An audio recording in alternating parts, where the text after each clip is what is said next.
जिनका नाम है हेमचंद मांझी और ये वैद्यराज हैं छोटे डोंगर के। और सबसे ख़ास बात ये है कि कैंसर का इलाज करते हैं जड़ी बूटियों से, और वो भी बिल्कुल निःशुल्क। बता रहे हैं कि वैद्यराज जो है, इस छड़ी को अगर आप पकड़ेंगे तो आपकी बीपी बता देंगे कि बीपी कितना है।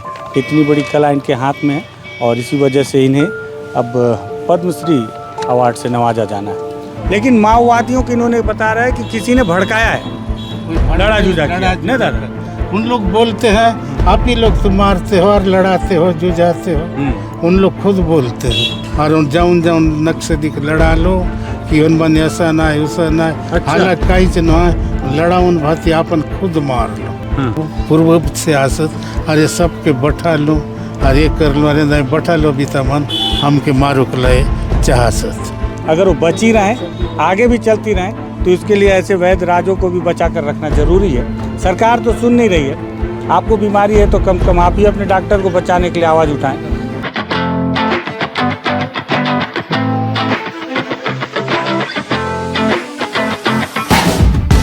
बस्तर में एक से बढ़कर एक वैद्य हैं जो आपको चुटकियों में जड़ी बूटियों से आपकी बड़ी बड़ी बीमारियों को ठीक कर देंगे। उन्हीं में से एक बड़े वैद्य हैं जिनका नाम है हेमचंद मांझी और ये वैद्यराज हैं छोटे डोंगर के। और सबसे ख़ास बात ये है कि कैंसर का इलाज करते हैं जड़ी बूटियों से, और वो भी बिल्कुल निःशुल्क। इतनी बड़ी कला इनके हाथ में है और इसी वजह से इन्हें अब पद्मश्री अवार्ड से नवाजा जाना है। बहुत जल्द इन्हें दिल्ली बुलाया जाएगा और वहाँ इन्हें पद्मश्री सम्मान दिया जाएगा। लेकिन आज ये दुखी हैं। क्यों दुखी हैं उस पर भी बातचीत करते हैं। नमस्कार, मैं विकास तिवारी हूँ। आप बस्तर टॉकीज़ देख रहे हैं। गाड़ी में बैठे हैं और दिक्कत यह है कि इनकी सेहत अब इतनी नासाज है कि ये उतर कर खड़े नहीं हो सकते। इसलिए हमें लगा कि इनकी उम्र का लिहाज करते हुए आप गाड़ी में बैठे रहें, हम आपसे बातचीत करेंगे। आज प्रधानमंत्री नरेंद्र मोदी जब यहाँ छोटे आमाबाल पहुँचे हुए थे तो इन्हें भी बुलाया गया था और ये अपने साथ एक पन्ना लेकर आए हुए थे जिसमें इन्होंने एक आवेदन लिखा हुआ है मेरे परेशानियों को अवगत कराने बाबत, जिसमें इन्होंने लिखा है कि इन्हें पद्मश्री हेमचंद मांझी हैं, छोटे डोंगर जिला नारायणपुर के, आदिवासी जनजाति से हैं, 60 वर्ष इनकी आयु है और ये आयुर्वेदिक इलाज करते हैं। अब 70 हो गए, इसमें 60 लिखा हुआ है दादा, तो इसको ठीक करवा लेंगे। और साथ ही साथ इन्होंने लिखा है कि छोटे डोंगर के माँ शीतला मंदिर के पुजारी भी हैं। कुछ महीने पहले इनके जो मांझी हैं, इनके जो भतीजे हैं कोमल मांझी, उनकी माओवादियों ने हत्या कर दी थी। और हत्या करने के पीछे उन्होंने कारण दिया था कि जो अमदई घाटी है, अमदई वहाँ पे जो खदान है उसमें इनकी भूमिका है। इस तरह से माओवादियों ने एक आरोप पत्र भी लगाया था। आगे चल के माओवादियों ने एक और पत्र जारी किया है और उस पत्र में इनका नाम भी है, हेमचंद मांझी जी का, और बताया जा रहा है कि उस खदान को शुरू करवाने में इनकी भी भूमिका है। इनके द्वारा भी डील की गई है और उस जो खदान है उसका लगातार माओवादी विरोध कर ही रहे हैं। कई बार उन्होंने वहाँ आईडी बम भी ब्लास्ट किया, कई गाड़ियों को आग के हवाले भी किया। खैर, इस जब धमकी भरे पत्र के बाद अब वैद्यराज जो है नारायणपुर मुख्यालय में रहते हैं, छोटे डोंगर से वापस अपने मुख्यालय में आकर एक किराए के 2 कमरे के मकान को लेकर सुरक्षा के लिए इन्हें 3 पुलिस के जवान भी दिए गए हैं। अब उन जवानों के रहने की व्यवस्था नहीं है और मांझी भी जो वैद्यराज हैं वो भी 2 कमरे में रहते हैं। अब ये चाहते हैं कि इनकी कुछ मांगें हैं जो पूरी कर ली जाएं। हालांकि सरकार को इन्होंने कई बार इत्तला दिया लेकिन सरकार अब तक सुन नहीं रही है।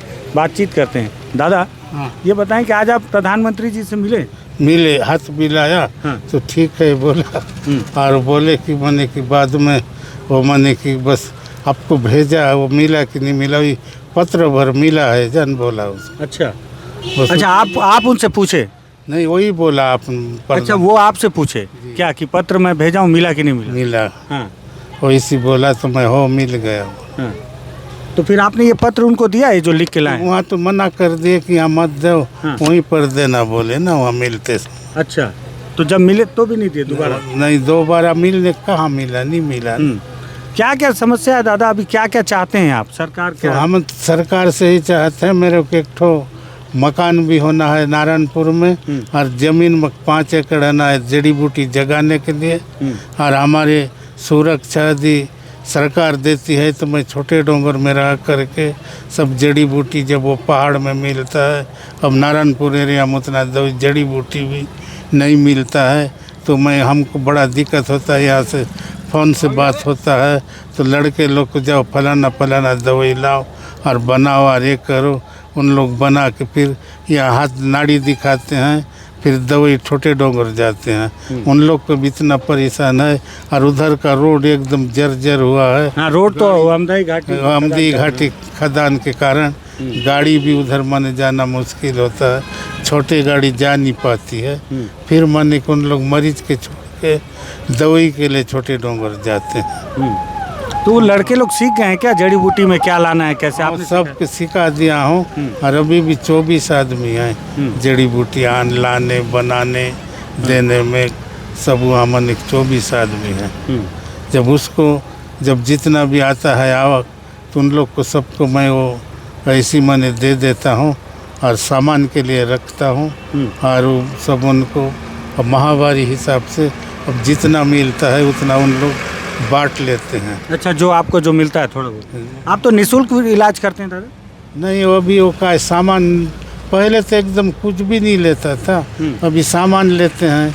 मद्रस है, घी है, गुड़ है और लौंग इलायची है। सब एक महीना में कम से कम 70-80 हज़ार सामान लगे से एक महीना। अच्छा, तो हम तो पैसा सामान चाहिए, पैसा धरे से। हाँ, सामान चो पैसा धर से हाँ। और अगर पैसे नहीं धरिस नहीं धरे में ये दादा कि जन ठीक होला सो तो इलाज करते हो? मचो इलाज में तो हम पूरा इंडिया भर से ऐसे पहले तो पूरा देश भर ले देश भर ले पूरा अभी उत्तर प्रदेश, मध्य प्रदेश और बाहर लेवल ऑनलाइन ने सो दवाई होनी।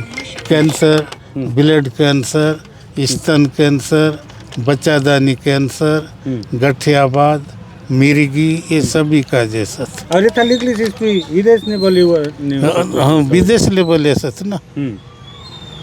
और तू जो भतीजा काय काज मारला उन नक्सली मन लिखला उनके संग झगड़ा रहे। दूधी शब्द मन झगड़ा हो रहा। उनके 4 साल होली 5वां साल समझ तो उनके टाकलो और जाऊन जाऊन नक्सली के लड़ा लो कि उन मन ऐसा ना है वैसा ना है। अच्छा। हालांकि कहीं से ना लड़ाउन भाती अपन खुद मार लो। मतलब नक्सली मन को जूझाउन भाती मारला हो लड़ा जूझा करुन भाती मार लो।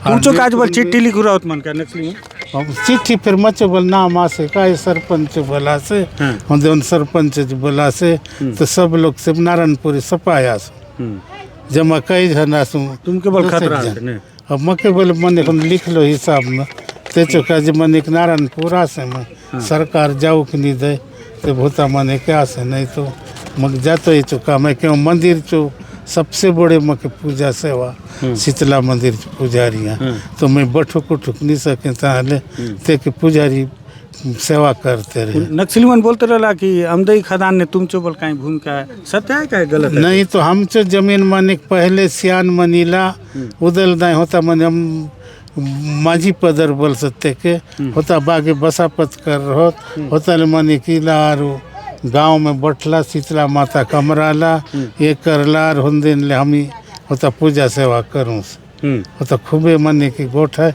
लेकिन मैं उन 60 सागों दाए से माता शीतला लमा होन ला कुकुर की खेदली कुकुर फिर खेदली ताले जाऊन डेंगुर भील में ओयली ते फिर खोद तो के होता आधी शक्ति माता निकर ली तो हम चो गढ़ ही आए गाँव ही आए बोल लाई होता बसापत करला मतलब हम तो सियान मन पूर्व से आसत अरे सबके बैठा लूँ और ये कर लूँ अरे नहीं बैठा लो बीता मन हमके मारुक लाए चाहसत। तुम्ही काय चाहसात अमदई खदान लगो कि नहीं लगो? हमन तो नीचे लगो बोलो हमन ते बोले वहाँ कई तो दिन ले विरोध करूँ थक लो। लेकिन अब कब केवल नुकसान आसे खदान लगले खदान में मने के पूरा हमन के नुकसान आसे सब खेती कार सपा हूँ तो पानी आए दे तो खेती कार बोल डूब हुआ है। तो तुम्ही के भी विरोध करला खदान चो मैं 1 महीना रहूँ होता रोजे मने जाऊन जाऊन बैठून रहूँ होता ये सब SP गेला कलेक्टर गेला सफाई गेला सब मने की जाऊन ये करला। फिर भी हमन जिस दिन मने की होली ते दिन हम तो भती नाती के एक्सीडेंट होली हमन ते दिन जाऊँ बोल नहीं जे दिन मने कलेक्टर जाऊन होता लिखा पढ़ी कर लो। लेकिन हमन के फोका चो बदनाम और 1 पैसा आमदी चो पैसा। अच्छा दादा ये सांग के भी एबे तू प्रधानमंत्री के चिट्ठी लिख लीजिए मुख्यमंत्री के नाल विधायक केदार कश्यप तुम थान चो विधायक है मंत्री होले नाल हुंचो पहले आगे चंदन कश्यप हे मन सांगली से नहीं हनुमान के सपा सांग लू का एक और थाना में कई बार रिपोर्ट दिला कि मन असन असन करसत तो हनुमान संग बल गेला मिलला इला ये जबरदस्ती से लेके कर लो और मार लो से उन्हें जग दो कड़े आम एक ना सजा होतो रिया जिंदगी भर नहीं तो हनुमान नहीं कर लो जल फेरारू काके तो मारूगा तुक बल डर आसे अब मके बल डर आसे ना ये तो दुच कमरा न रहसास मन हाँ दुच कमरा में आसे नारायणपुर में होता है गार्ड मन बोला सर होता है गार्ड मन बल रसत राती ऊपर सोते से एक जन आ दोपहर घरे जाऊन काय बोडगल कसन इलाज करू आज बोल सांग दे मग दर्शक म्हणतो असल एक धरून फिर बीपी सांगसीस म्हणे ती एक सबके साथ हुआ कसन मैं धरले मग सांगते और धरो दा ये बता रहे हैं कि वैद्यराज जो है इस छड़ी को अगर आप पकड़ेंगे तो आपकी बीपी बता देंगे कि बीपी कितना है आले मैं धर ले जूता उतर फोड़ के और डंडी कुतरा मोजाक बोल नहीं मोजा रहो हां उठता हूं आज मत बीपी सांग दे नहीं ना तो शुगर तो एकदम नॉर्मल है से मंत्र गैस बने से थोड़े बीपी थोड़े से अप डाउन सांगे से बीपी खिंडे का अप डाउन है हाँ अप डाउन सांगे से नहीं तो कहीं कहीं से नहीं है तो क्या वो कहीं बीमारी नहीं है कहीं भी शुगर उगर नहीं है ने शुगर नहीं है नॉर्मल है से और बीपी कितरो आसे बीपी थोड़े थोड़े अप डाउन होए हां ज्यादा उतरो नहीं बढ़े हां बीपी ज्यादा नहीं है ने हाँ ठीक है एक डॉक्टर दखन राती फिर तू सांगे दे सत्य आहे काय हाँ मानतर आज तक जीतो बात सांगली सी एक धरून राती बडगी के एकदम सत्य चेनीस करे ने हाँ सत्य तो सांगे सपा एक ते मन बोल सत कसन में जान सो डॉक्टर मने सो आपके पास क्या जादू है कैसे में जानते हो हम लोग एक्सरा करते हैं सिटी एक्शन करते हैं मांस के टुकड़ा भेजते हैं बॉम्बे तब हमको पता चलता है आप 5वीं का परीक्षा दो आपको दिल्ली नहीं तो मद्रास ले जाओ मैं एक दिन भी स्कूल नहीं गया हूँ कौन दिन स्कूल निकली एक दिन अशोक आओ देखो तो तुम्हारा दादा मोच आउट गोट भाई मन एक हाथ उनको साउंड तक मैं बीपी वाला हूँ हाँ पकड़ना जूता उतारो तुम पहले क्या की बता नीचे जमीन में रखो ए कलाकार हाँ हाँ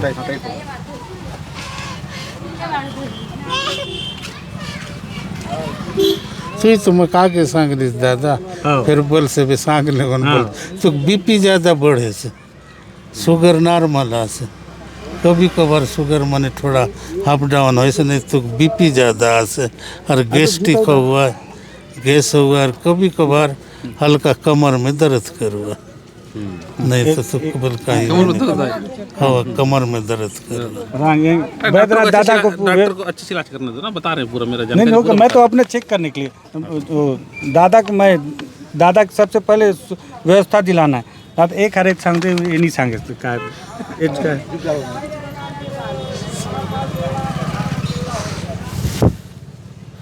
एक तो बीपी नहीं है शुगर नहीं है सिर्फ गैस भरबन है मात्र गैस्ट्रिक भर बीपी भी कहीं नहीं है बीपी कहीं टेंशन ही नहीं है ना कहीं टेंशन नहीं है ठीक है टेंशन आए ठीक है तो ये जो छोटी सी जो छड़ी है उससे वैद्यराज जो है वो आपको जो है आपकी बीपी शुगर गैस जैसे मुझे हल्का गैस का प्रॉब्लम है ना अब बीपी बल मोचखंडी को अप डाउन एकदम ज़्यादा टेंशन भी इतना है क्या टेंशन नहीं हाँ ठीक है ये बोले सुधार ले सुधरे देने सुधरे दे ठीक है तो इस तरह से अब आप सोचिए कि इस तरह के वैद्य हैं हमारे बस्तर में और देश ही नहीं विदेश से भी लोग कैंसर का इलाज कराने आते हैं अमदई खदान का विरोध ये भी कर रहे हैं इनका भी कहना है कि इनको जो जड़ी बूटियाँ मिलती हैं अमदई खदान और पहाड़ियों से अगर उस खदान को खोद देंगे तो इनकी ये वैद्य रहेंगे कैसे ये इलाज के लिए जड़ी बूटियाँ लाएंगे कैसे लेकिन माओवादियों को इन्होंने बता रहा है कि किसी ने भड़काया है लड़ा जूझा किया नहीं दादा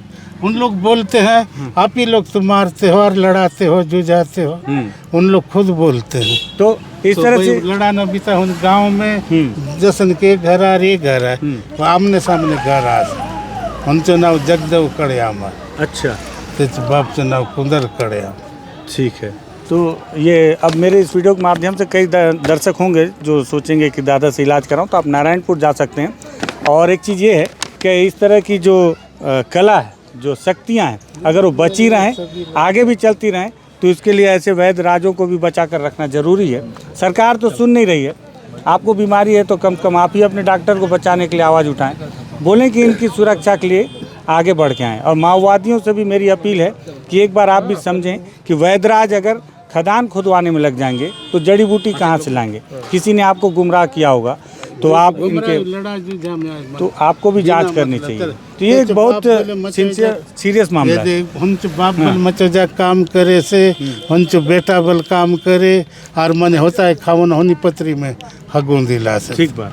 तो ये गंभीर है और सरकार से तो अपील है कि वो इनको जो इन्होंने मांग की है उस व्यवस्था को पूरी करें। अगर आपको भी लगे कि ऐसे वैधराज को सुरक्षित रखनी चाहिए, ऐसी परंपराओं को आगे चलना चाहिए, ये पीढ़ी दर पीढ़ी ट्रांसफ़र होती रहनी चाहिए, तो इनकी सुरक्षा के लिए आप भी आवाज़ उठाएं। इस वीडियो को शेयर करें। लगे कि मुद्दे पे बातचीत हो रही है तो बस्तर टॉकीज़ को सब्सक्राइब करें। धन्यवाद।